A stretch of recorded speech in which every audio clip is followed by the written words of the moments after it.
tells the story of the world and of our lives. Sometimes that history goes bump in the night.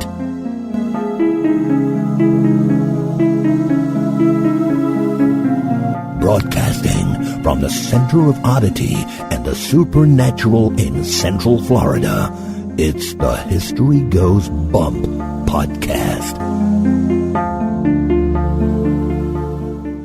Hello, you spooktacular people. Welcome to this 94th episode of the History Goes Bump podcast. Ghost tours for the theater of the mind. I am your host, Diane. And this is Denise. And on this episode, we have a special guest joining us, Sylvia Shults. How are you, Sylvia? I am fantastic. How are you guys doing tonight? We're great, and we're very excited to have you with us because our topic on this episode is the Peoria State Hospital. And as far as I'm concerned, Sylvia is the expert. She'll probably say she's not, but she, to me, is the expert on this location. So we're excited to have her here to pick her brain on that.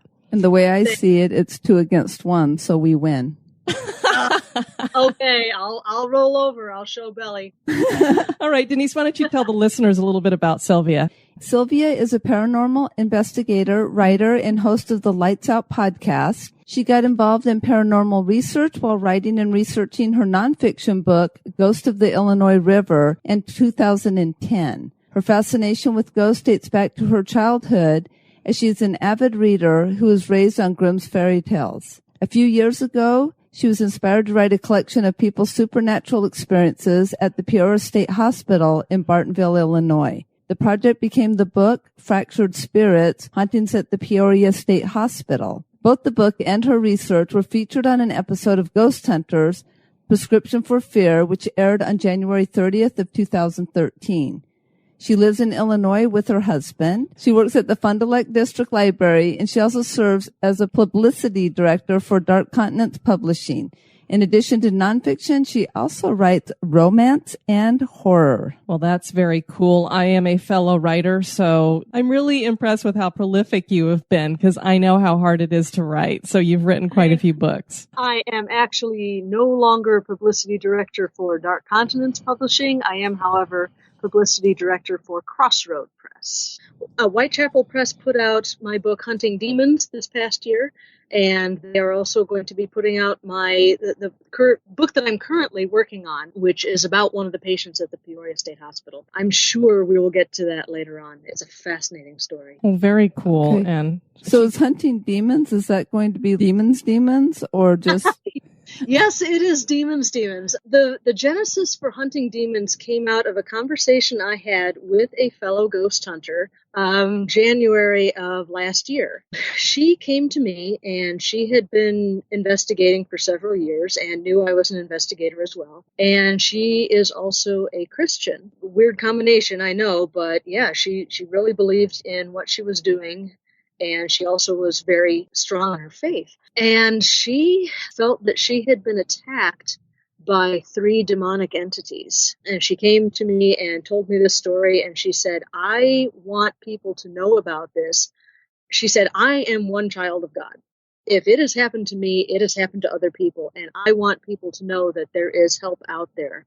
So she shared with me this experience that she had had with these 3 demonic spirits. And we wrote it down and turned it into the book Hunting Demons. The first half of the book is a lot of demonic lore, history of exorcisms, the difference in attitude towards demons between Western and Eastern culture, which is just fascinating. And then the second half of the book is Linda's story. wow. Well, Denise and I come from a Christian base, so for us, it's not weird to mix ghosts with Christianity. I think a lot, when you look at the church, they don't like to talk about it or do anything in regards to it because I think they're afraid when it comes to that stuff. So it's very good that she has gone forward with that because there's a lot of people when they go to their church, their pastor or the elders there and ask for help, they get turned away so many times because either they don't want to mess with something that could be demonic or they just, I don't know. Obviously it can't be that they don't believe it because if you believe what the Bible says, there's demons. So Right. Yeah. That was her experience when she was trying to get help with this situation. She would go to churches to try and get help from these demons that were attacking her. And she would get nearly the same response everywhere she went. The priests or the ministers would shake her hand and say, "We'll pray for you." And she's so frustrated because they were literally keeping her and her problems at arm's length. We found that there, because even though we come from a Christian standpoint, we're not big into formalized church. And that's what we found with many things, not just with this subject, but they do tend to keep everything at arm's length. Yeah. Well, obviously, you are into ghosts and paranormal investigation. So what I'd like to know is what got you interested in the paranormal? Oh, man. True stories from my childhood. Uh-oh. I have always adored true ghost stories. I did not grow up in a haunted house. I did not grow up being able to see dead people. I never had any sort of paranormal experience until I grew up and realized that one could actually go out looking for ghosts, and I thought that was pretty darn cool. But my childhood was filled to overflowing with books and stories, and the weirder the better. I devoured stories about the Bigfoot and the Bermuda Triangle and the Oak Island Money Pit and just all sorts of crazy, crazy stuff. That is where my heart lay, is with true ghost stories, because I love history. I love the fact that people that lived 150 years ago were much the same as we are today. They had the same hopes and fears and dreams that we do today. And it was just very intriguing to me to read these stories that happened 150 years ago, whose reverberations are still being felt today. So Sylvia, kind of with that and that fascination, we always love to ask this question: what do you think a ghost is? Well, for me, it depends on whether it's a residual haunting or an intelligent haunting. If it's a residual haunting, it's just a snippet of time that has just worn itself thin with repetition. I'll add to that by saying that my husband and I used to own a bar, Beacon, where we live, and the building in which the bar was extremely haunted. And we had intelligent hauntings and residual hauntings there. And there was one residual haunting in particular that it was just a woman who had a terrible, terrible fight with her husband, and she just moped around the place and wouldn't interact with any of the mediums we brought in and wouldn't interact with any of the investigators. And it was just a very sad situation. She couldn't move on because she was just so mired in her own tragedy. But intelligent hauntings, I think that is a piece of the person's personality. And those are the fun ones. Those are the ones that, if you're lucky, you get to interact with. And I'm not sensitive at all. I can't see the dead. I can't hear the dead. But every once in a while, you get this sense of being able to interact with someone who's passed on. And that, to me, is just the most fascinating, precious thing, that communication. Very cool. Yeah. On this episode, we're going to discuss the Peoria State Hospital, but before we do that, we want to point you at our website, historygoesbump.com. And Denise, if anybody would like to email us, where can they do that? At historygoesbump@gmail.com. And we did get a couple of emails. The first one is from April. She says, "Hi, ladies. Just wanted to take a minute to let you know that I'm very much enjoying your show. I will try to keep this brief. I'm so glad I've, quote unquote, met you via your podcast. I will be sure to give you a 5-star review. I started listening because of the content. I love creepy stuff. I keep listening because of the two of you. You're both very charming." Well, there you go, Denise. You're charming. So don't tell anybody. Yeah. Thank you. She said she just finished listening to our Bible podcast and was so saddened that she wanted to cry. I, too, am someone who is a follower of Christ. When you mentioned that you contacted a church to ask if you could attend and were told no, it hurt my feelings for two lovely people who were rejected. You were so cool, though, and let it roll off you. I understand not wanting to be where you're not wanted, but that church is really missing out. And then she said she's coming out of her rabbit hole. LOL. So look out, everybody. Well, thanks so much, April, for sharing that. And as we like to tell people, we're not really into the whole churchy thing. And so it doesn't really affect us when people are like, no, you can't hang out with us. The thing I said to her, Denise, is it's kind of sad because I can only imagine what Jesus would have to say about people who are telling people they can't come to the church. Probably the same, which is the shortest verse in the Bible. He wept. Could be. I would think. Denise, we should be exhausted because we have been doing some major traveling. I know we have. Tell them about it. We got this from Lucy, who is traveling through Asia. Which I'm completely 100% jealous of, by the way, but go ahead. Hi, I have been traveling through Southeast Asia for the past 5 months and have loved having your podcast to keep me company. You've traveled with me through mountains, jungles, rice paddies, and beaches, through remote villages, rural towns, and crazy cities. Every long bus ride, train journey, boat trip, motorcycle spin, airplane flight, I have brought the spectacular crew with me. Thanks for such an amazing podcast. You guys are great adventure buddies. I feel both entertained and at home when I relax and listen to History Goes Bump. Thanks, you guys. I hope when I get back to the States, I can join you on one of your ghost tours. Well, thank you so much for that, Lucy. And wow, I'm exhausted, Denise. I'm exhausted, but that's one of my huge bucket list of destinations in the world. I know every podcast I'm always like, oh, I'm going to put that on my list, but Asia has been a bucket list for forever. It sounds like she did the whole shebang. Yep. I mean, a little taste of everything. And she said she took the whole spectacular crew with her. So all of you listeners should be exhausted. I know, so we had a great trip, but Diane, that does not mean I still don't get to do the Yangtze River in China in like 4 years. So just saying. Denise, we got a couple of messages over on the fan page, if you want to share those. And this one is from Emma. Hiya to all and Happy New Year. I've only just listened to the Dickens podcast. I'm from the Medway Towns area where he based a number of his books. If you're ever over here, I'll happily take you on a tour.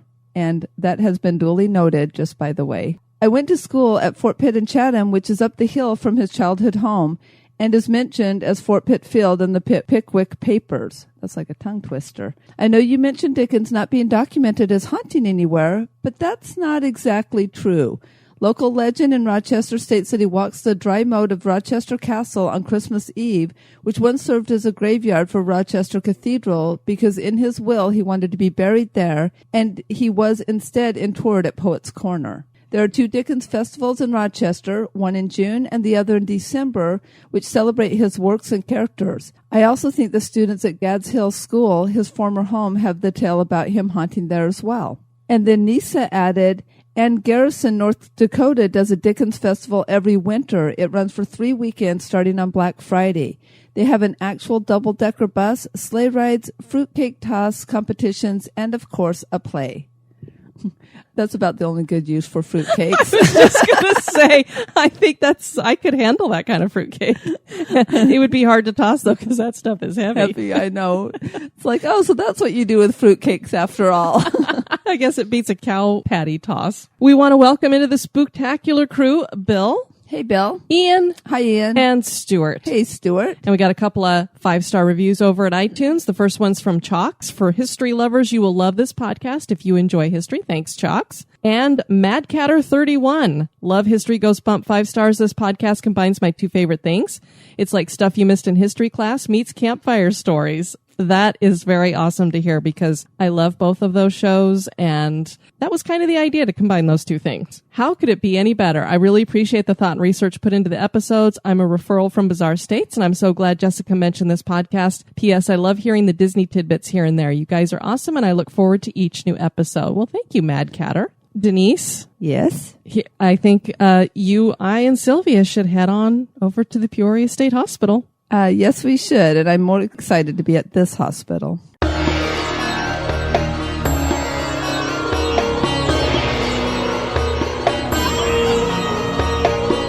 Become an executive producer of the History Goes Bump podcast for as little as $1 a month.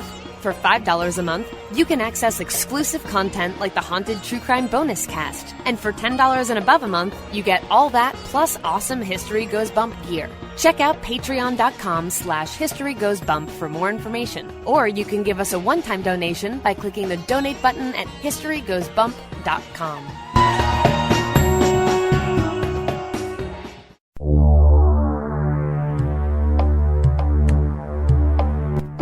Welcome to this moment in Oddity history. F.V. Murnau was a silent film director in the 1920s, and apparently, in July of last year, his skull was stolen from his grave. Murnau was best known for his film Nosferatu, an unauthorized adaptation of Bram Stoker's Dracula. Prana Film Studios was unable to obtain rights to the book, so Count Dracula became Count Olaf, and he took on probably the most terrifying vampiric look of all. Murnau was buried in his family plot in Stronsdorf, about 12 miles southwest of central Berlin, after he died following a car crash in 1931. His brothers' graves were left undisturbed, so this was a targeted grave robbing. Wax residue was found near the grave, and since candles are not necessary for light in the darkness anymore thanks to flashlights, authorities believe that the grave robbing has occult ties. This was not the first time the grave has been disturbed, so the cemetery might want to consider concrete. We're not sure if these skull thieves wanted to see if Murnau had perhaps become his creation, but stealing a man's skull is just plain odd.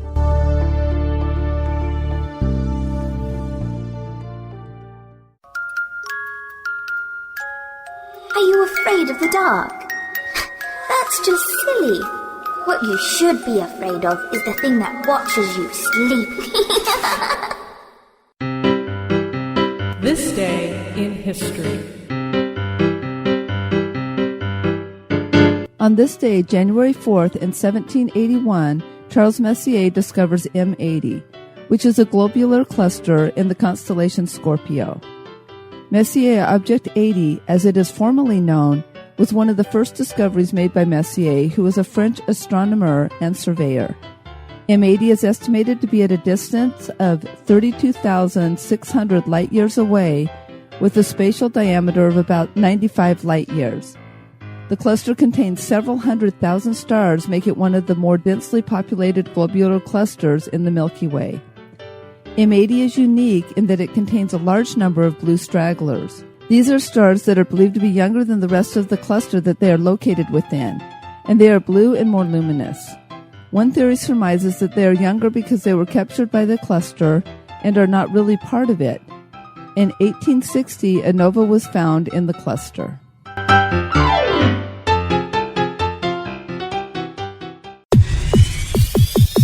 You're listening to History Goes Bump. The Peoria State Hospital opened in 1901 in the village of Bartonville in Illinois. The asylum was a home for the mentally ill for 72 years, and it provided some of the state-of-the-art care at the time. But it was also the scene of some very tragic circumstances. Many people died here, both patients and staff. These tragedies, combined with the fact that Bartonville was once Native American land, and it is an area surrounded by water and limestone, have quite possibly led to the Peoria State Hospital being rumored to be haunted. There seems to be many fractured spirits here at the Peoria State Hospital. Join us as we explore the history and hauntings of Peoria State Hospital with Sylvia Shults. As we were discussing earlier, before we went on to recording, I was talking to you about how much it seems to me that the Peoria State Hospital has a special place in your heart. Why is that? For one thing, the Peoria State Hospital is incredibly active paranormally, and it's very, very close to me geographically. I can hop on my motorcycle and be there in 10 minutes, which is just the most incredible privilege for me. Another thing is that this is so precious to me. When you say haunted mental asylum, people automatically assume pain and fear and abuse. You say haunted mental asylum, and your mind automatically goes all American Horror Story on you. And you just say, well, okay, it's a mental asylum, it's haunted, there must have been horrible abuse there. I was so grateful to find out that this was not the case at the Peoria State Hospital. This asylum was an asylum in the truest sense of the word, a place of security, a place where people could go and be cared for and loved like they were family. Dr. George Zeller was one of the first superintendents of the asylum, and he was absolutely the most influential. And he had the most amazing way of treating the mentally ill. He treated them like family. He and his wife, Sophie, never had children. They considered the patients their children, and they passed that work ethic along to their staff, which made the Peoria State Hospital just a place of compassion and caring and respect for the patients that they treated. So yeah, that's the main part of why the Peoria State Hospital is so important to me. The village where the asylum was built is called Bartonville. What can you tell us about Bartonville? Bartonville is just a few miles south of Peoria, which is the biggest town in this area, which is why It's called the Peoria State Hospital, not the Bartonville State Hospital. Bartonville sits on a bluff overlooking the Illinois River. And those of us who do investigation know that there are geographic components, geological components to any really strong haunting. And the bluff top on which Bartonville sits is a perfect storm of things that will cause a place to be haunted. There's all sorts of running water. It sits just a few hundred yards away from the Illinois River, which is the longest river in the state. The hilltop itself is crisscrossed with tiny ravines and underground springs. If you go down into the basement of the Pollock Hospital, which is one of the remaining buildings of the asylum, the tuberculosis ward, if you go down to that basement and you stand in the morgue, you're actually standing on 3 feet of a natural spring underneath the concrete under your feet. Wow. Yeah, there's a whole lot of limestone around. The Bowen building, the administration building, is built from limestone blocks that came from the oldest quarry in the United States in New Bedford, Indiana. So there is just a swirling maelstrom of things that come together to make Bartonville an extremely haunted place. Well, and our understanding too is, and I know this is, you hear it all the time, well, that was Native American burial ground. Everybody wants to claim that, or they say that. And we always joke that if that was true, then most of America would just be a big burial ground because everywhere claims that. There were a lot of people here and they all needed to be buried. But Bartonville really did have that. In the case of Bartonville, when the French settled in this area in 1680, they founded Fort Crèvecoeur, which is across the river and a little north of where Bartonville is now. And in their journals, the French officers at the fort wrote of the spot that we now call Bartonville as being a Native American place of habitation. We don't know whether it was an established village or if it was simply a burial ground, but we do know that there was human habitation here at that time. And there has been for thousands and thousands of years. It's on a bluff top. It's overlooking the river. It's a perfect place for people to settle down. I was talking with somebody who likes to puddle around in the muck at the side of the river and discover things that the river has carried away. And he found an animal bone, and just about a little bit south of Bartonville on the riverbank. And he took it to the museum in Springfield, and they dated the tool marks on this animal bone to 10,000 years ago. Wow. Yeah. Well, the asylum has been there for quite some time. What made them decide to go ahead and build one there in Bartonville? Oh, this is one of my favorite parts. I'm so glad you asked that. The Peoria State Hospital, or when it was founded, it was known as the Illinois Asylum for the Incurable Insane. This was the brainchild of the Peoria Women's Group. It was founded by Mrs. Barton, the mayor's wife. And this women's group had been going around to the almshouses in the state.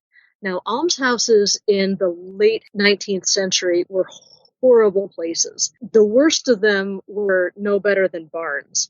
If you had $25 for a license and an empty barn in your backyard, you could open up an almshouse, because the people of that day didn't think that the mentally ill could feel cold or heat. Wow. Jeez. So there was a lot of abuse going around. Some of the county almshouses weren't too bad, but some of the private almshouses were really, really wretched, horrible places. This women's group decided to form their own asylum, and they donated the land on which the asylum was built. So all of the money that was gathered from the state could go into making the buildings as modern and up-to-date as they possibly could be. They didn't have to spend any money on land. They had enough land to make a little nursery. If they wanted trees for landscaping, they just planted a block of trees on the land and pulled from there for their nursery and gardens and whatnot. So the only thing the trustees of the asylum were spending money on was making these buildings as state-of-the-art as they could in 1902. So that's how the asylum came to be is the foresight of the Peoria Women's Club and the Peoria Women's Club saying, we really need an asylum in this area. It'll create jobs. It'll help people. The interesting thing about the Peoria State Hospital is that it was designed right from the jump to be a place for long-term care of the mentally ill. You had other asylums. You had other state hospitals. There was a state hospital in Jacksonville. That was started in 1856, I believe. And that was a place for people to go who could get better, or they were diagnosed as incurable and released. There was no place at that time for the long-term care of the mentally ill who were not going to get better, but still needed people to care for them and give them a place to live. Bartonville was that place. We've read that the original building that was built was castle-like in the style. Yes, the very first building that was put on the hilltop in 1898 was built according to what's called the Kirkbride plan. There was an architect named Kirkbride that designed asylums for a living, and he felt that very best building that you could put the insane in was one great big building with wings off of it. He said that it would provide better insulation, it would keep everybody together, it was easy for the staff to move about in. There were some advantages to the Kirkbride plan, but it got old-fashioned and out of date very quickly. The problem with this particular Kirkbride building that was built in Bartonville also is that A, it was built over a coal mine, and B, it was built out of really shabby, shoddy materials using shoddy workmanship. There is a rumor that the first Kirkbride building was built by a company that had mob ties in Chicago. So Dr. Zeller toured this Kirkbride building before any patients were even admitted to the hospital. He took one look at this and said, this is not going to work. I want it torn down. And it was. That Kirkbride building no longer exists. It was torn down almost immediately. There were never any patients in it. Oh my gosh, so they built the whole thing and then just tore it down. Just raised it and then built something else. Oh, yes. Can you imagine nowadays? That would never happen. I don't like that house. Tear it down and start over. Yeah. So, but that is exactly what Dr. Zeller said. He said, start over. Now, instead of doing a Kirkbride plan, they built it on something called the cottage plan. Now, this was not even the first cottage plan asylum in Illinois, but the advantages to a cottage system are that people with the same affliction are housed together. You have all the epileptics together. You have all the alcoholics together. You have all the people suffering from depression together. It forms a natural buddy system. You're with people who understand the way you're feeling every single day. The drawback to the Kirkbride plan is you could have somebody who's suffering from mild depression in the same room as a raving schizophrenic, which doesn't do either one of them any good. Mm-mm. With the cottage system, you had people living together that understood each other. And the way that Dr. Zeller put the cottages together was that he put a married couple in charge of each cottage. It made the place feel more home-like. He wanted to give every impression of these people being at home, because this was their home. For many people, this was their home. He forbade the use of locks. The only locked wards were the violent wards for the men and for the women. That was the only ward that was locked. Other than that, the patients were free to come and go as they pleased. He said, these people don't lock their doors at home. Why would we lock them in when they've come to us for help? The only locked wards were the violent ward for the men, violent ward for the women.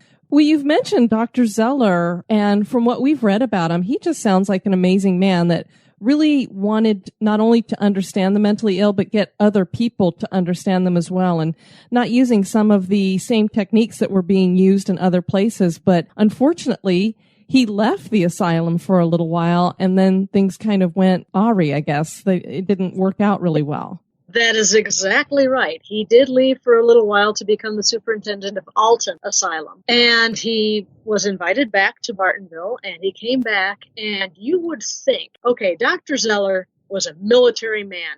He was not trained as a psychiatrist. He was trained as a physician. He worked in the army. He served serving underprivileged children in the Philippines. He was an army man through and through. We have so many photographs of him standing at attention in his dress whites as he is performing his duties as superintendent of Bartonville. So you would think that this military man coming back after an absence and finding that in his absence the bars had been put back on the windows and patients were still being restrained again in straitjackets, contrary to his express opinions, you would think that this military man would storm right in and set things to rights. That's not what happened. Dr. Zeller checked himself into the asylum as a patient. He lived among his patients for 3 days before he outed himself. And he said, I learned more in those 3 days about the care of the mentally ill than I had in 8 years of being superintendent. The original undercover boss kind of type thing. Wow. Mm-hmm. And then he did something even more innovative after that experience. He did. He took the bars off of the windows and he repurposed them into a zoo on the grounds. He absolutely forbade the use of any straitjackets, straight gowns, leather handcuffs, shackles, anything like that. The only reason he kept any of those items was for his staff to point to and say, not here, never again, not at this institution. He was known for confiscating straitjackets if patients appeared at the asylum wearing straitjackets. Dr. Zeller would confiscate them. That's where he got his collection. And didn't he require a lot of the staff to do the same thing he did so that they could see what it was like to be treated either poorly or nicely? Yes, his staff was required to spend a day living as a patient. We have nurses' diaries from later on, from in the middle of the asylum's history. These diaries tell the story of nurses' training. These nurses were required to go to every cottage and interview every patient. They knew these patients personally. So they were better able to care for them because they knew them as people. They weren't just patients. They were people. This must have been a very successful hospital because this is so different than a lot of the other asylums that we've looked into and shared with our listeners, where you just had people were basically treated like animals. They were locked up. There were straitjackets. Lobotomy was the standard practice. It's just amazing to hear that they were treating these people like they were humans, because they were. Yeah. Yes, that's why I feel it is such a privilege for me to be able to share this history with people.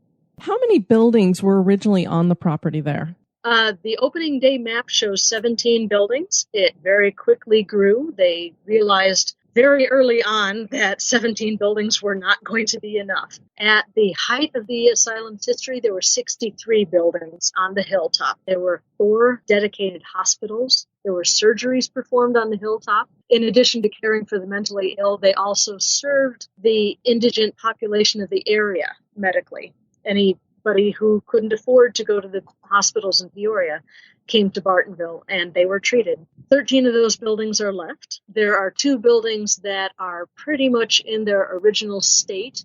That would be the Bowen Building, the Administration Building, and the Pollock Hospital, the Tuberculosis Ward. And those are the 2 buildings that ghost hunters really focus on, because you can really get a sense of what these buildings were like in the time of the asylum when it was open. Over there, do they still do tours? I know ghost hunters went there, but do they still do tours of the buildings? We do tours, yes. The Bowen Building has been doing tours pretty much all summer and all fall. I honestly don't know what is going to happen with the Bowen Building. The person that is in charge of it right now, will be losing his lease at the end of the year.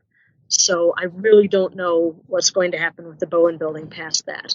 The Pollock Hospital, on the other hand, is in very, very good hands. The group that I hang around with likes to say that haunts save history. Mm-hmm. And what they mean by that is that if you reel people in with tales of ghostly doings, you can get them interested in the history of a place.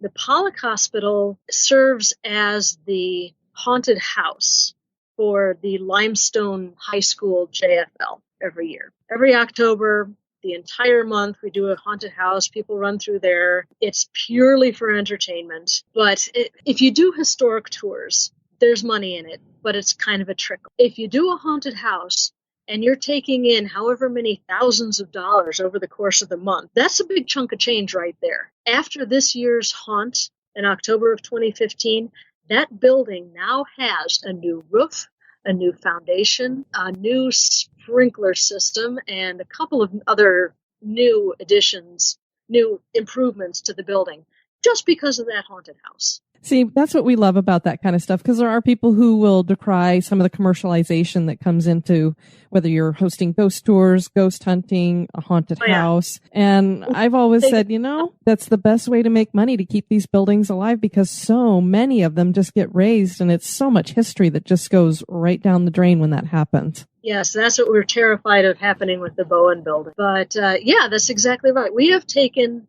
a lot of guff from people in the neighborhood about, oh, how dare you? It's like, oh, what was the phrase? Somebody said it was like tap dancing at Auschwitz, which really rubbed me the wrong way, because this was a place that had entertainment for its patients. These patients would dress up for Halloween. They had Halloween balls. They'd be thrilled to bits to know that we were carrying on that tradition of entertaining people at Halloween. And by doing that, we are helping save the buildings. The buildings where these people lived, where they died. So yeah, I have no problem whatsoever opening up the building to a commercial haunted house. I have no problem whatsoever opening the building to ghost tours, because that is an incredibly active building and people have all sorts of fun experiences in it. Well, you mentioned, people died here. There was a lot of death there at the asylum. And I was wondering if you could just share a couple of the stories of some of the deaths that happened there. I know there were some big ones, like Pelaga came through. Is that how you say that? Pelaga. That went through and killed a whole bunch of people. What is that exactly? That is... Well, pellagra is a vitamin B deficiency. Okay. It's some sort of nutritional deficiency that causes, it's almost like leprosy. It's really, really horrible. People's skin turns black. In really severe cases, the limbs, the hands, the feet turn black and get sores. There's cause for amputation. Pellagra is a nasty, nasty disease. But very fortunately, it's a nutritional deficiency that can be corrected through diet. So pellagra's horrible, but you can do something about it. Tuberculosis, on the other hand, was a problem on the hilltop right from the jump. The very first hospital that they built on the grounds filled up very quickly with tuberculosis patients. They also had a tent colony on the ground on which the Pollock Hospital now sits. That was also for the treatment of tuberculosis. They knew that TB was going to be a problem right from the very get-go. They actually opened up one of the dining halls for housing these TB patients. The hospital overflowed into the dining hall, which sounds horrible, but they just didn't have any place else to put them. When you look at pictures of the asylum, the picture you'll see most often is the Bowen building. This was the nurses' dormitory, the nurses' classrooms, and it's this gorgeous big old stone building that looks like it has every right in the world to be haunted. However, there are only 3 deaths that we can trace as happening in the Bowen building. There was a housekeeper who took ill and fell into a diabetic coma, was taken to her room, and died there a few days later. Dr. Zeller himself died in the Bowen building in his 3rd-floor apartment in 1938. And a few months before that, his wife, Sophie, had passed away in the apartment. So there are only really 3 deaths that can be attributed to happening in the Bowen building. Now, the Pollock Hospital, just a block away, is an entirely different story. In 1939, there was a doctor working at the hospital named Maxon Pollock, and he made a study. He found that 95% of the patients and the staff at the Peoria State Hospital was suffering from some form of tuberculosis, whether it was latent or full-blown, 95% of the people had it. So he said, you know what, we really need, instead of this tent colony, we really need a dedicated TB ward. So it took 10 years, but in 1949, the Pollock Hospital was built and opened in 1950, closed along with the rest of the asylum in 1973. During that period of 23 years, there was an average of 3 to 5 deaths a week. It started off as a tuberculosis ward, and at the very end of its history, it was used as a geriatrics ward. And as I mentioned before that, there was a tent colony on the grounds for the care of tuberculosis patients. So people have been dying of TB on that little patch of ground for a very, very long. So that makes the Pollock Hospital one of the most active buildings on the hilltop. Well, we've been building up to this moment, talking about the history and all of the elements involved and the deaths. So now let's talk about some of the hauntings that are reported to be going on there. Absolutely. The Pollock Hospital is incredibly active. You get the whole experience there. I'm a little biased. I am definitely Team Pollock. When investigators explore the Peoria State Hospital, and especially the Pollock Hospital, you get to experience the hauntings through every one of your senses. And I do mean every single one of your senses. There have been shadow people sighted in the graveyards and in the halls of the buildings. People have seen full-body apparitions. They've heard footsteps. They've heard sighs. I myself have heard a sigh. We heard deep tubercular breathing one time in the hallway. I was there for that, too. The sense of smell comes into play. I was talking with a group of investigators that said that they were sitting in the men's death ward of the Pollock Hospital, and they all of a sudden started smelling something really strange and out of place in this deserted hospital room. They said it smelled a little kind of like a pine tree and a little cinnamon mixed in. She said, well, it smelled like Christmas. So I started thinking about that. I said, what would possibly cause that smell in a hospital room? Well, going back to the history for just a moment, Dr. Zeller and his staff were very involved in alternative therapies. He was a great believer in color therapy and light therapy. And they also could possibly have used herbal therapy. And in herbal medicine, white pine is one of the best chest decongestants there is. So I have no doubt that what they were smelling was some long ago cough syrup or chest liniment. And I was actually filming a show at the Pollock Hospital, and the camera crew and I were walking down the hallway on our way from the men's death ward to some other place in the building. And the camera guy stopped dead in his tracks and he said, okay, why am I smelling a Christmas tree right now? And I explained it to him. The sense of taste comes into play. Tuberculosis causes lesions on the lungs. And when you cough, those lesions rupture. You cough up blood. Classic symptom of TB is the red handkerchief. You cough up blood and it's red spots on the white handkerchief. And you know the person just days away from dying of consumption of tuberculosis. There are some people that have reported tasting blood in their mouths. Wow. Especially when they're coming up the stairs from the morgue into the kitchen.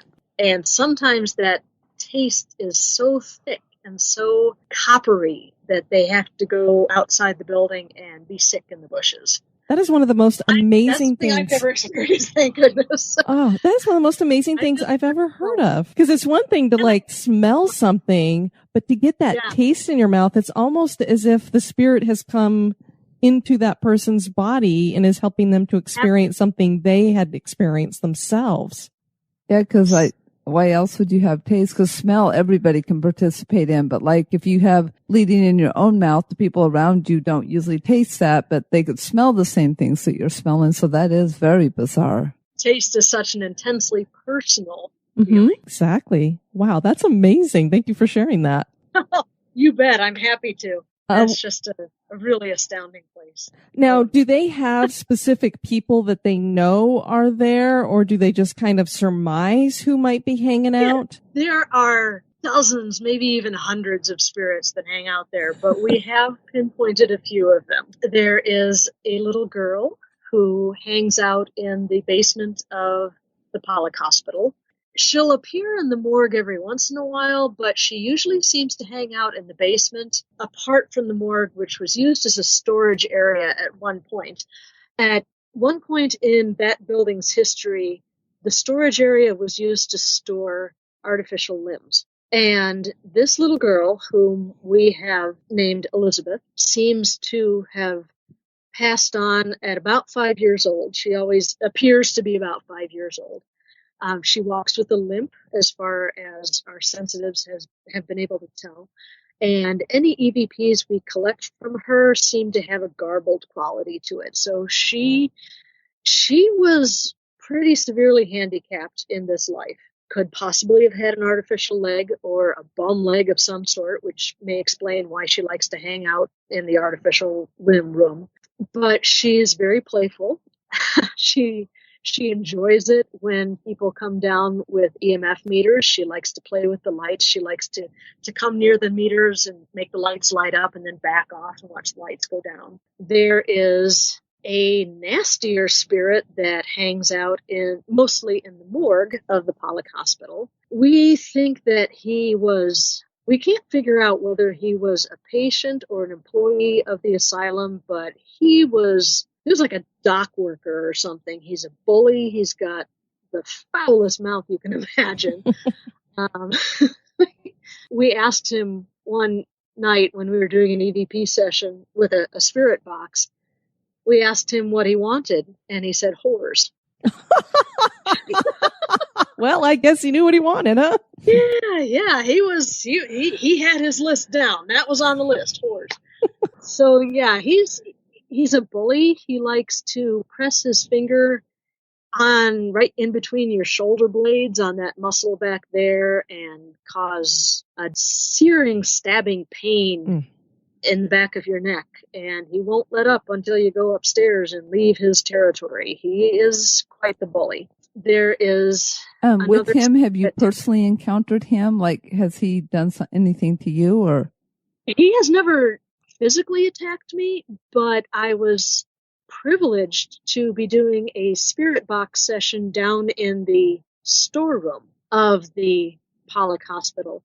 And we had this guy coming through on the spirit box, and there was an investigator that was with us that night that he and this spirit have had a couple of tussles before. And the spirit called this guy out. There's a big, heavy metal door in the morgue that leads to a very tiny little storeroom. Seth actually slammed this door. We heard it from the other room. None of us saw it, but we heard this heavy metal door slam. So that was really quite unnerving. That's the only run-in I've ever had with him. Well, thank goodness, huh? That's bad through the enough. spirit box. Yeah, I've been privileged to be present at a couple of spirit box conversations with this spirit, but no, he's never physically attacked me. Moving on to more pleasant things, we are pretty sure that both Dr. Zeller and Sophie are still hanging around in the Bowen building. Ah, I was wondering, because you would think he'd be so attached to that place that he wouldn't want to leave. Well, especially if he was willing to come back a patient just to try to make it better, you know. Mm-hmm. Absolutely. I was walking around the grounds of the Pollock Hospital with a couple of people, and we were all gushing over Dr. Zeller. And one of the people that was there with us was a very, very powerful sensitive who was visiting from Los Angeles. And somebody made the comment, and it's always women who are so attracted to Dr. Zeller, maybe because he was so encouraging and empowering of the women staff that worked under him. So we were all gushing over Dr. Zeller, and somebody mentioned wanting to get a tattoo of Dr. Zeller's portrait on her arm. And the medium started laughing, and she said, in kind of an embarrassed little voice, she said, Dr. Zeller's here, and he said, that's really not necessary. At least it was going to be on her arm and not some other place on her body. Right, yeah. I think he would have been even more embarrassed about another place. Sure. So, yeah, he's still there. He's definitely watching over his asylum. Well, very cool. Sylvia, where can people find out more about you and get a hold of your books? Well, I have a nifty website called, oddly enough, SylviaShults.com. That's SHULTS. And when you're there, you can find information about hunting demons. You can also find information about fractured spirits, hauntings at the Peoria State Hospital. The other wonderful thing that you can encounter at SylviaShults.com is a lovely little podcast called Lights Out. And that is basically people telling me fun stories, true ghost stories, and me putting them on the air for other people to enjoy. There is also a Fractured Spirits fan page on Facebook. Now, when you're reading through this book and you come across a little cartoon ghosty in the margins of the book, that's your signal that there's extra fun stuff on the internet. I did the research for this book, and I came across so many EVPs and videos and photographs that I wanted to find a way to incorporate them into the book so that other people could experience them. So if there's a little cartoon ghosty where I'm talking about an EVP, you can actually go to the Fractured Spirits fan page on Facebook or to SylviaShults.com, and you can listen to that EVP or watch that video as you're reading the book. Wow, that's very cool and very innovative. That's really, really a neat idea. Yeah. Well, one of the things that I like to do is recommend podcasts to our listeners. And I've been listening to Sylvia's Lights Out podcast from the very beginning, and I've really enjoyed it. As you guys can tell from the interview that we've done with her, she's very similar in style to both Denise and I, where it's as if you're just sitting around the table talking about history and the paranormal. And she obviously has a huge respect for both of those things. It's not just although she was on Ghost Hunters, we sometimes make fun of them as saying, oh, what was that? And did you hear that? Kind of thing. That she actually puts a human touch to that stuff, and that it's not just about did something touch me, or did you hear that, and that kind of thing. You know, one of these days we're going to meet one of the Ghost Hunter guys, and they're going to be like, oh, you're Denise and Diane, and we're going to be so embarrassed. Well, I don't watch those shows, so when I was invited to have an interview on the show, I wasn't starstruck at all because I had no idea who these people were. That was probably a good thing. Yeah, pretty much. I have always felt in my writing and in my interviews and just anything that I do, if I'm having fun, everybody else is most likely having fun too. And I want people to have fun. I want people to learn, and I want people to have this experience and share this experience with me. That is what is important to me. All right. Well, you have a fabulous evening. Thanks so much for joining us. Yeah, thank you. And thank you, Denise. And it was an absolute pleasure. Have a good evening. All right. Happy New Year. Happy New Year to you. Bye-bye. Bye-bye. The care at the Peoria State Hospital was unlike what we have heard about at other asylums. Is it actually the positive feelings felt at Peoria that are causing some of the spirits to make this their home in the afterlife? Is the Peoria State Hospital haunted? That is for you to decide. Sounds like a fascinating place to visit, and I definitely would love to hang out with Sylvia sometime. And oh, absolutely. That was a wonderful interview that we had with her, and just so much knowledge there, and I'm definitely going to check out her books. And she did mention that she is working currently on a book about a former resident at the Peoria State Hospital. This woman went through hell and back again until she got to the Peoria State Hospital. It's an amazing story to hear. And we thought that we would share that with our executive producers as a bonus cast. For those of you who aren't already executive producers, it's only $5 a month, the cost of a cup of coffee. And you can get the upcoming bonus cast where we'll have that story with Sylvia Shults. And she'll discuss also the hauntings that are related to this former patient as well. And then you also get access to all of the previous Haunted True Crime. I believe we're up to 12 of those, and other bonus casts that we've done. So that's where a lot of our bloopers will show up as well. Exactly. Our last outtakes was a pretty long one and pretty funny. We want to thank you guys for joining us for this. We hope that you are coming into the new year full of all kinds of anticipation. I will tell you, we have some goals for this show for this new year. And we've decided to shoot a little bit higher because last year I'd written down on a piece of paper, some of you who follow us on Facebook know this already, where I'd said that I wanted to get at least 100,000 downloads by December 31st, 2015. And how many did we actually get, Diane? By the December 31st, we had 212,351 downloads. Wow, that just blows my mind. That is so surreal that many people have downloaded the show, because we never in our wildest dreams thought that many people would come listen. So no, it more than doubled the goal that I had. So when you guys set your goals, shoot high, shoot for the stars. So I have shot pretty high for the stars for this next year. We'll see if we get there. But it was an incredible year for us. We've brought on a lot of new listeners.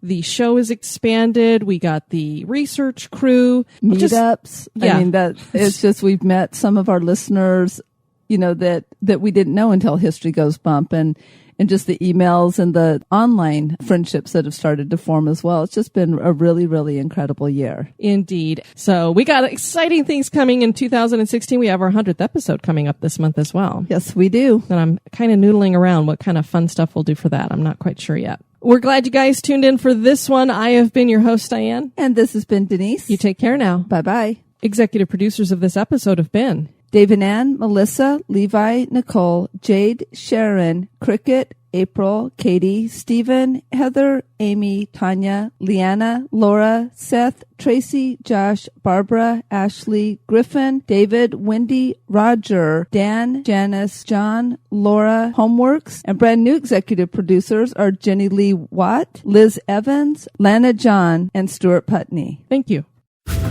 Societies rise and societies fall. When the time comes, one society steps forward to build a better future. The Wicked Library, Kettle Whistle Radio, Night Story Podcast, Prog Watch, Red Horse Radio, The Lift, History Goes Bump, Listen, the M Writing Podcast, Society 13, Rebuilding Society, one podcast at a time. Want to keep the spooks away? Give us a review.